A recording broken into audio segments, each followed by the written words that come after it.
So, hello, Stuart family. Hello, parents. Hello, everyone that might be listening. This is Deanne here, the lower school counselor and school psychologist, and I'm joined here with the upper school counselor, Nakima, Missouri. Hello, And hello. this is what is it, part two of our podcast. I'm excited. I think we're both excited just to be on here and have some good conversation. And we hope that it helps.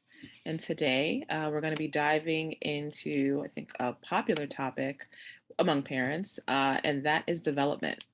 So today we're going to be, just normalizing some of the ups and downs, the craziness and the madness that we tend to Yeah, see as parents. Might bring about some confusion, some frustration. So we're going to talk about it all today. Um, that's really good. Um, I know one of the things that we often run into, Deanne, right, is just the idea of what is normal mhm. when we talk about behavior, when we talk about emotion, just when we talk about all of the quirks and big behaviors, small behaviors that our children are presenting at the different stages of life. But I think particularly, um, once you really hit school age, and I think one of the reasons that the idea of normalcy becomes difficult in the school age is because even though you've had a community experience, extended family or maybe even daycare or preschool, um, I think that the variation of behavior becomes almost a bit more expansive Absolutely. as children get older and then they hit school age. A bit different than even if your child has been in like daycare or preschool. There are only a few fundamental tasks, developmental tasks in those very little ages.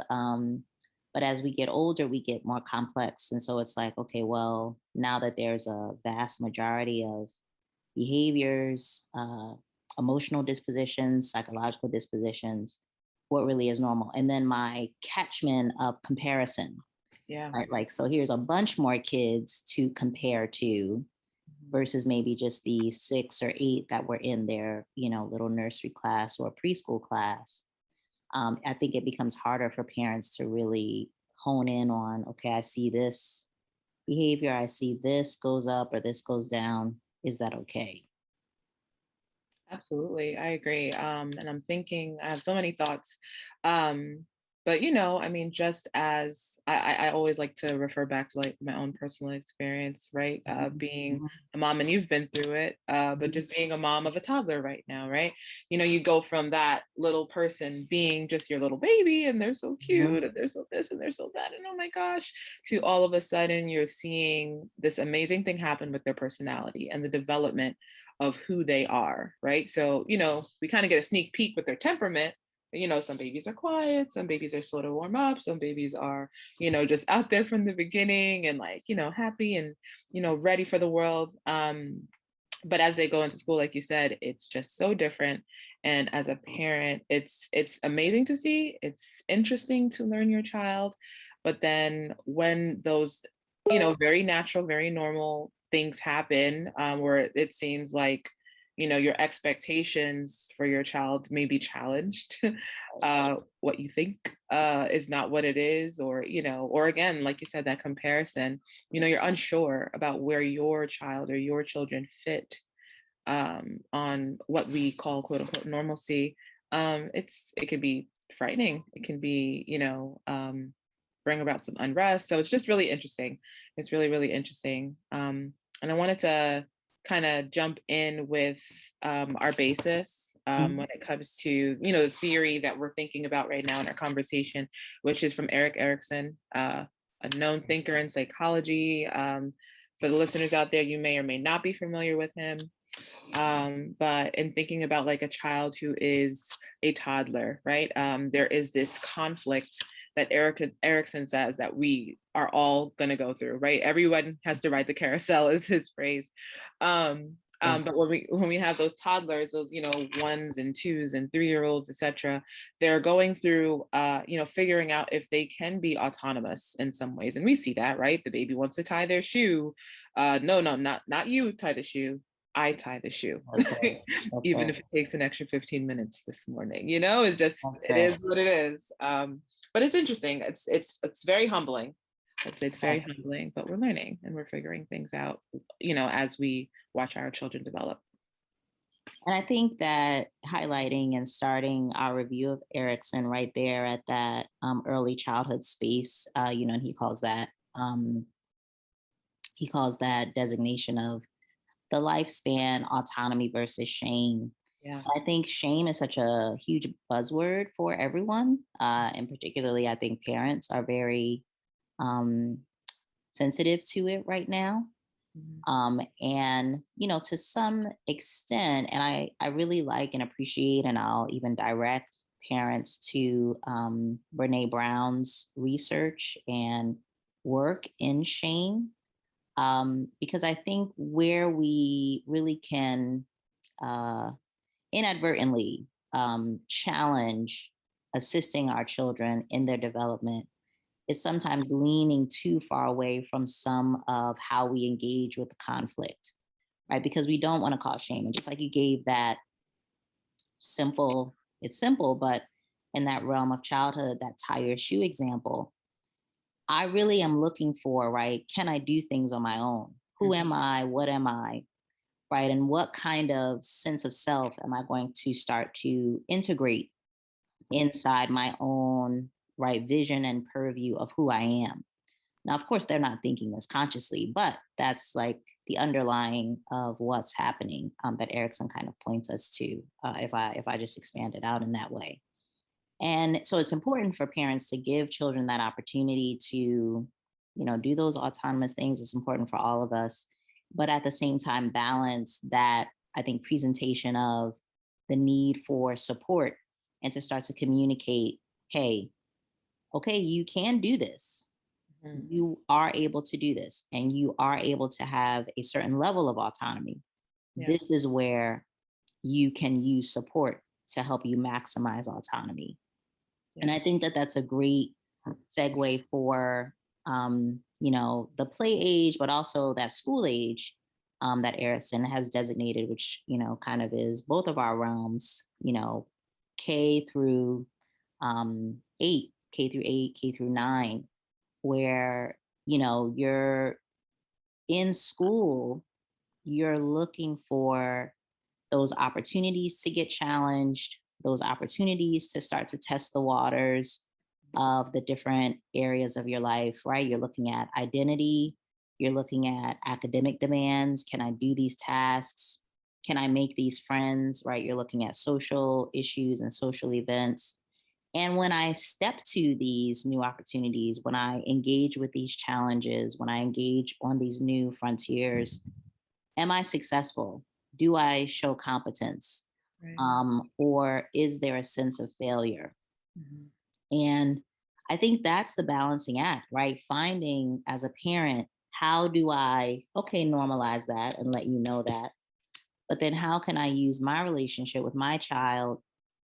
And I think in a balanced way, what always comes to my mind, because I feel like we either lean towards, and I've seen it in my own home. I feel like I've leaned a bit toward putting in a hand too many times. And so it's decreased a personal sense of competency.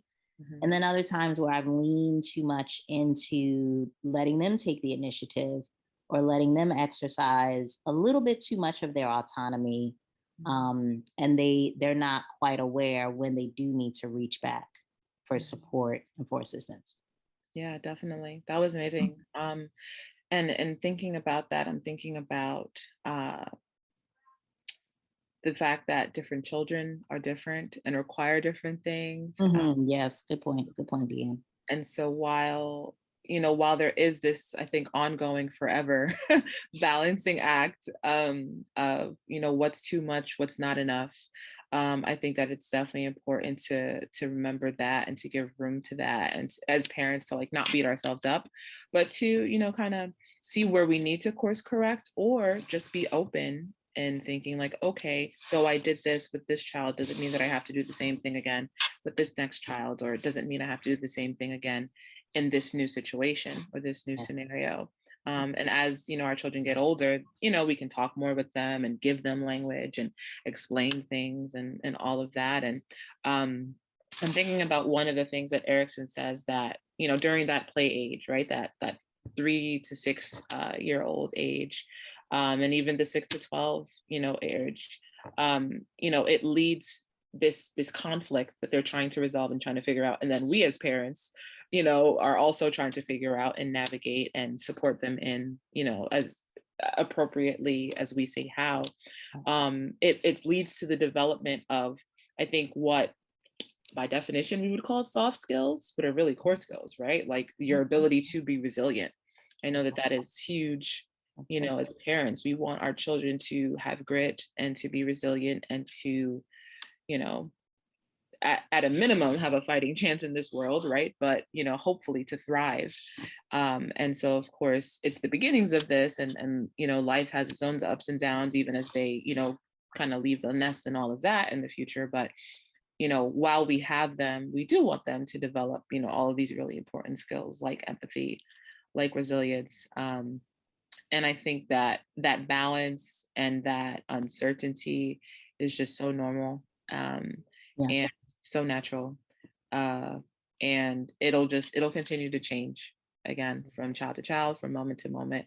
It'll continue to change. But I think as long as the parent is a constant presence, and there's conversation being had, I think that that is the most powerful thing, even as we're going through this with our children. Yeah, and such good highlights on, how we can actively use and continue to use that our relationship with our children to model and demonstrate and rehearse those skills that you talked about, both in demonstration and in, and just kind of giving them that space to practice, Mhm. right? Practice with others, because you mentioned empathy, you mentioned grit.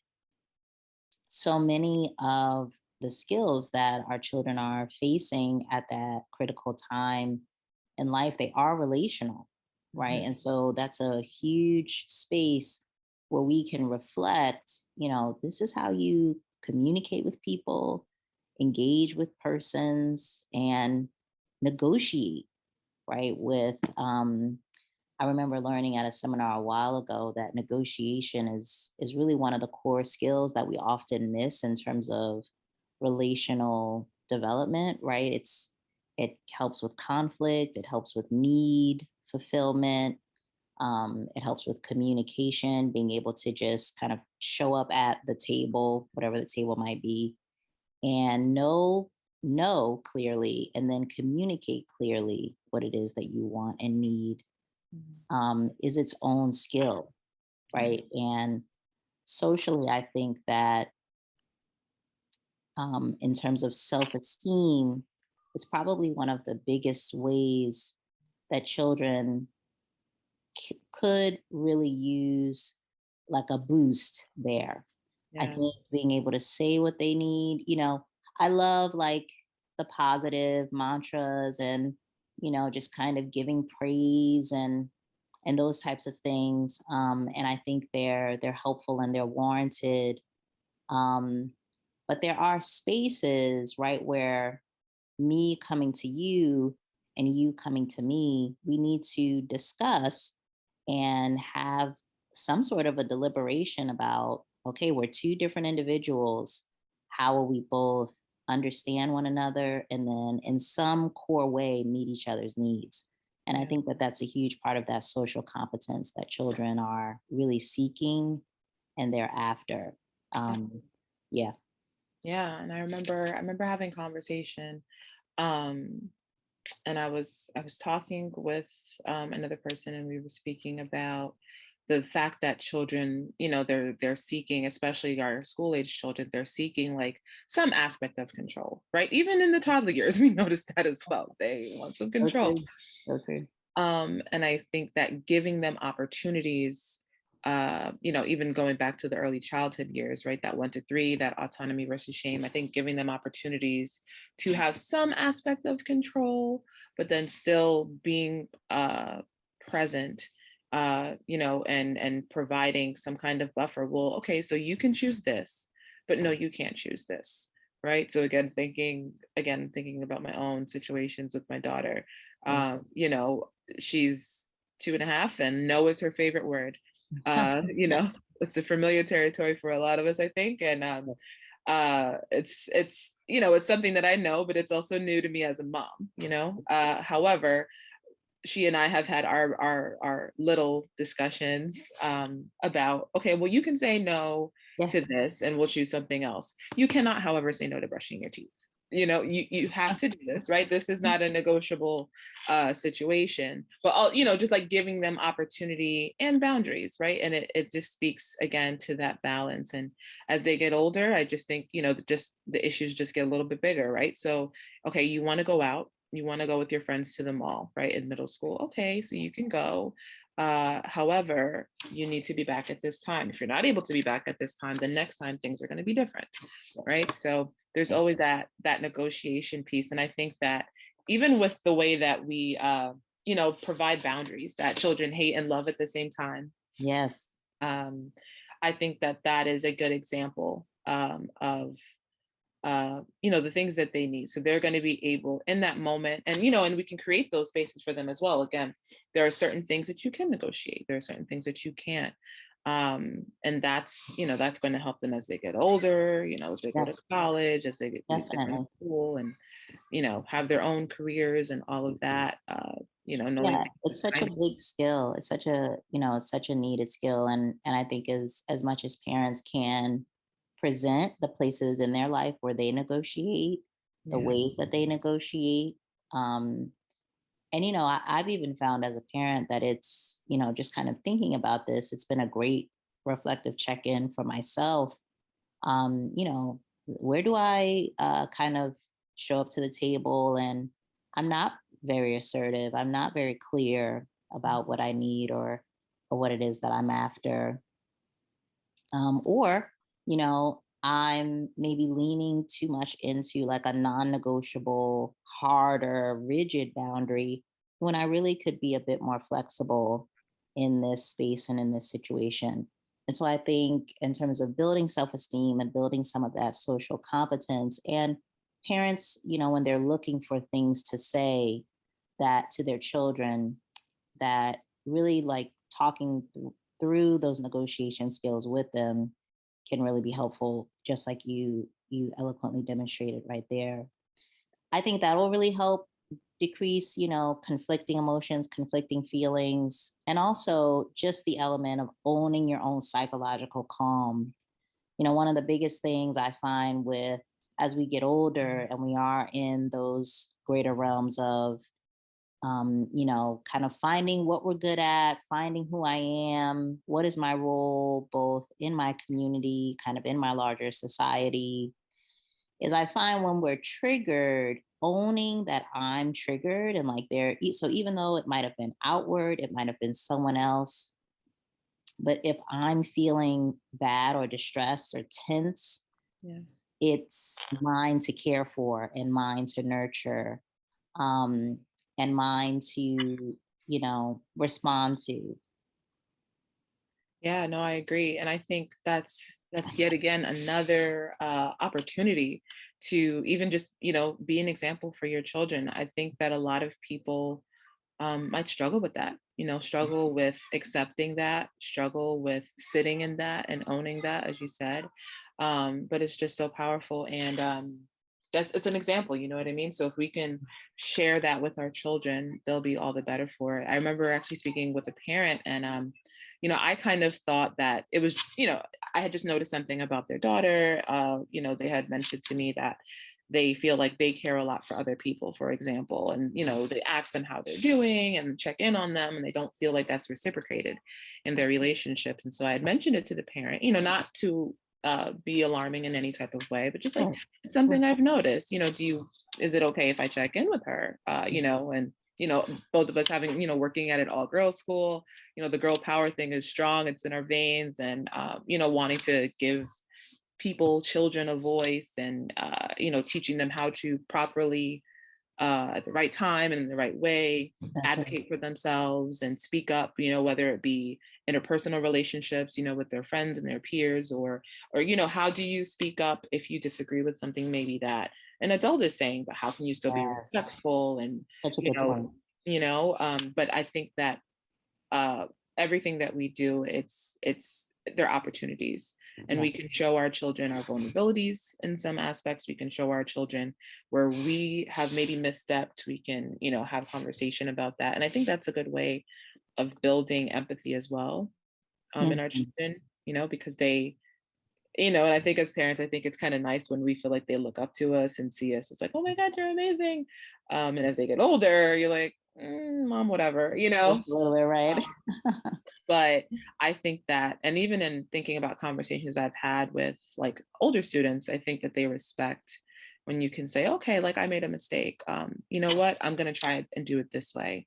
I think, you can even come at conflict in that way. We tend to think of conflict sometimes as this bad, or, Mhm. thing that's full of angst, or, that's anxiety provoking, and it still might be. But we can also demonstrate to them a healthy type of conflict, just confronting an issue, Yeah. right? Uh, Kind of not leaving it, owning your part, mhm. doing kind of those core skills. And then I think the last one we wanted to highlight, right, Miss Lewis, was active listening, Yeah. right? To kind of decrease some of that distress, some of that space of challenging esteem.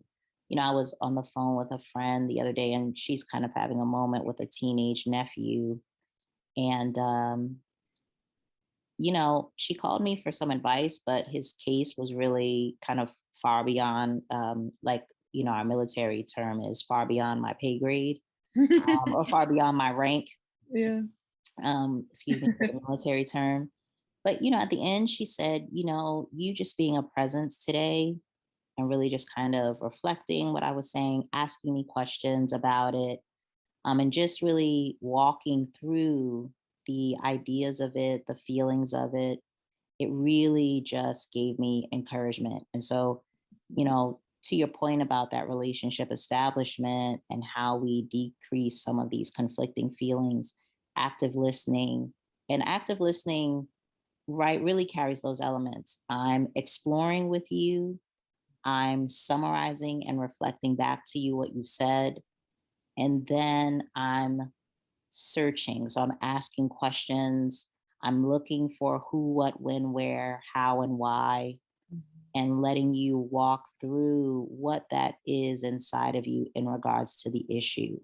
And I'm really spending that time. I'm kind of keeping myself from moving to problem solving, or Yes. like, when can we get past this feeling, or how can I help you not feel this? Yeah. And I'm really taking a few moments to actually help you feel it, if you will, to its fullest extent. Yeah. And then we can work on the next step, which is, getting some relief and release from it.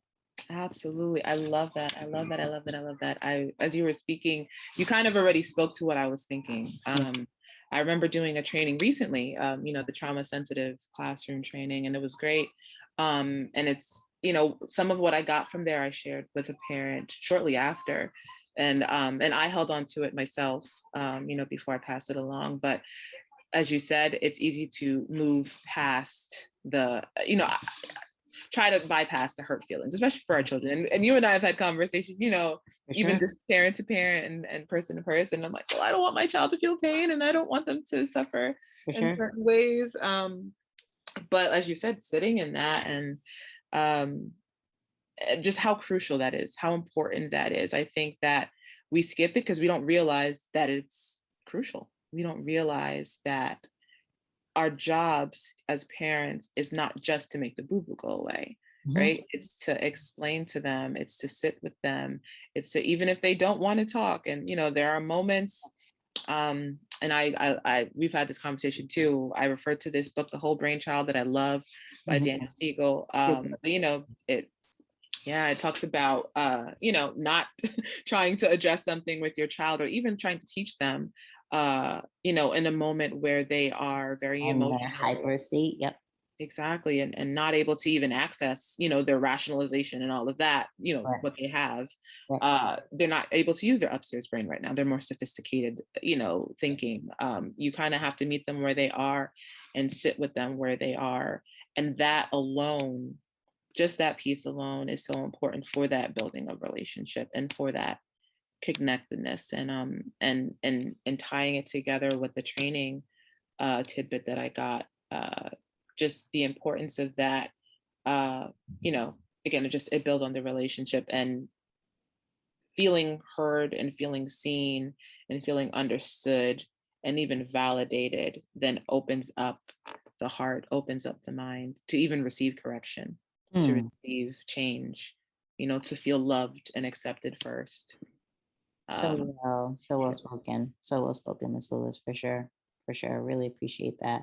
mhm. So great talking with you all the time. Like, And hopefully, for our parent community, this has been um, fun, informative, informative. And we hope that you will tune in next time as we address a bit more about self esteem next time, right, yeah, Ms. Lewis? And self-esteem, we talk building resiliency some more. Yep, yeah, we talk a little bit through some cultural underpinnings of that topic as well. All right, and definitely. we'll speak soon. You all take Absolutely. care. Have a good one.